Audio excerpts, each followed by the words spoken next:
গেছে, আপনারা দেখেছেন হসপিটালে নিজেরা মেডিকেল করাতে গেছে, তাদের নাকি মেরেছে। আপনারা টিভিতে দেখতে পেয়েছেন লাঠি হাতে যেভাবে 26,000 যুবক যুবতীর গায়ে হাত দিয়েছে, চাকরিও কেড়ে নিয়েছে মমতা বন্দ্যোপাধ্যায় এবং তাদেরকে গায়েও হাত দিয়েছে। এবং যারা আজকে তাদের থেকে টাকা নিয়েছে সেই সব নেতানেত্রীদের এখন খুঁজে পাচ্ছে না। কেন কেন মমতা বন্দ্যোপাধ্যায় এখনো পর্যন্ত যারা ঘুষ নিয়ে চাকরি দিয়েছিল তাদের নাম কেন প্রকাশ্যে আনছে না?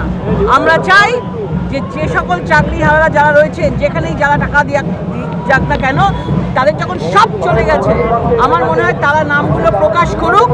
এবং মমতা বন্দ্যোপাধ্যায় যদি কিছু না করতে পারে, আমাদের সাধারণ মানুষরা তাদের বাড়ি ঘেরাও করুক এবং তাদের বাড়ি থেকে যে টাকা তারা ঘুষ নিয়েছে সেইগুলোকে উদ্ধার করুক। দিদি, শিক্ষকরা তো চাকরি হারিয়েছে, তারা মার খেয়েছে পুলিশের কাছে বিকাশ ভবনে আন্দোলন করতে, উল্টে পুলিশ তাদের থানায় ডেকে পাঠিয়েছে এবং না গেলে গ্রেপ্তার পর্যন্ত করা হয় বলেছে। মানে এটাতে জোরজার মুলুকতার, এইভাবে মানুষের কণ্ঠ রোধ করা যাবে না। আজকে পুলিশরা এরকম করছে, পুলিশটা পুলিশ নেই, তৃণমূলের চাকর বাকর হয়ে গেছে। এই জন্য আজকে তারা যারা অন্যায় করেছে তারা সেই চোরেরা বাইরে ঘুরে বেড়াচ্ছে, আর যাদের সঙ্গে অন্যায় করেছে তাদেরকে পুলিশ গ্রেপ্তার করছে।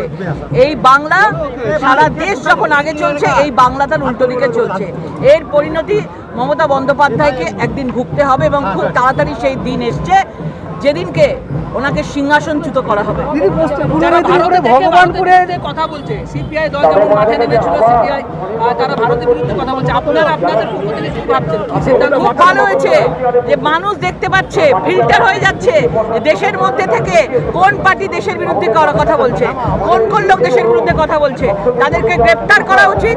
এবং যারা দেশে থেকে দেশের খেয়ে পড়ে আজকে পাকিস্তানের সম্বন্ধে প্রশংসা করে যাচ্ছে, তারা অন্তত এই দেশে থাকার মতো উপযুক্ত নয়।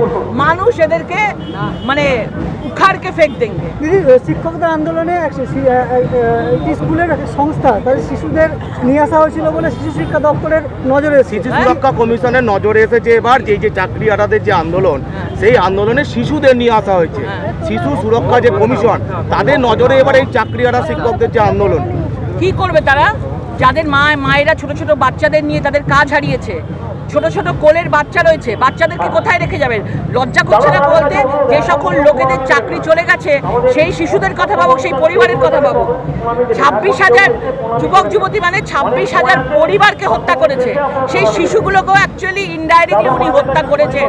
আজকে শিশু রক্ষা কমিশন দেখাচ্ছেন উনি। এত চারিদিকে শিশুদের উপর অত্যাচার হয়েছে, যৌন নির্যাতন হয়েছে, একটা শিশুর জন্য যারা দোষী ছিল তারা কি শাস্তি পেয়েছে? এখন শিশুদের প্রতি কি নিজেরা সহানুভূতি দেখাচ্ছে? আর যদি সহানুভূতি দেখাতো তাহলে যে চোরগুলো রয়েছে তাদের নাম মমতা বন্দ্যোপাধ্যায় প্রকাশ্যে নিয়ে আসতো ভোটের আগে। আজকে তৃণমূল ময়দানে নেমেছে, তারাও আজকে মিছিল করছে একই আপনাদের। আমাদের লজ্জা লাগছে যে সেনাবাহিনীকে যে কতবার গালাগালি দিয়েছেন এবং মুখ্যমন্ত্রী যতবার দেশের সেনাবাহিনীকে চরিত্র নিয়ে তাদেরকে নিয়ে এত গালি দিয়েছেন, এখনো দিয়ে যাচ্ছেন, আগামী দিনেও দেবেন। কিন্তু চক্ষু লজ্জায় সারা দেশব্যাপী যেরকমভাবে সেনাদেরকে আজকে অভিবাদন জানানো হচ্ছে, আশীর্বাদ করছে সাধারণ মানুষ, সাথে চলছে, সাহস যোগাচ্ছে, মুখ রক্ষার্থে এই মিছিল চলছে। এই মিছিল পুরোটাই ফেক মিছিল। ভেতরে ওদের সেনাদের প্রতি হিংসা এবং সেনাদের প্রতি এই ধরনেরই অসম্মান রয়েছে। দিদি, ভগবানপুর পূর্ব মেদিনীপুরের এখানে অস্ত্রসহ 2 বিজেপি নেতা গ্রেপ্তার হয়েছে। আমি সে ব্যাপারে তো কিছু জানি না, যদি কিছু হয়ে থাকে সেটা তদন্ত হওয়া উচিত। ঠিক আছে, চলো।